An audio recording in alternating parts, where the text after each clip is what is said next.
National Police ang mas minaigting na seguridad at mas mahigpit na koordinasyon sa Korean community sa bansa bilang tugon na rin sa insidente na kinasangkutan ng mga Korean national. Ayon kay PNP spokesperson, Police Brigadier General Jean Pardo, nagkaroon ng pagpupulong ang PNP sa pagitan ng mga Korean representative at ng Presidential Anti-Organized Crime Commission upang talakayin ang isyong ito. Ipinresenta rin ng PNP sa mga kinatawa ng Korean community ang datos hinggil sa mga naitalang insidente at tiniyak na hindi ito binabaliwala ng mga otoridad.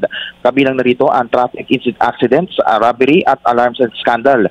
Ngunit karamihan anya dito ay natugunan na at naaresto na mga sospek at patuloy ang investigasyon sa iba pang mga kaso. Sinabi ni Pardo na tinututukan din nila ang hindi lamang ang seguridad ng Korean community kundi maging ang mga lugar na may mataas na bilang ng Korean visitors at mga residente nito. Isa sa mga hakbang ang pagtatatag ng Korean Assistance Desk sa mga piling lugar. Ginawa ng PNP ang pahayag alinsunod na rin sa direktiba ni Executive Secretary Lucas Bersamin na pakatutukan ang seguridad ng mga Korean national bunsod na rin ng pagbuhay sa kaso ng pagpatay kay G. Ik Juk.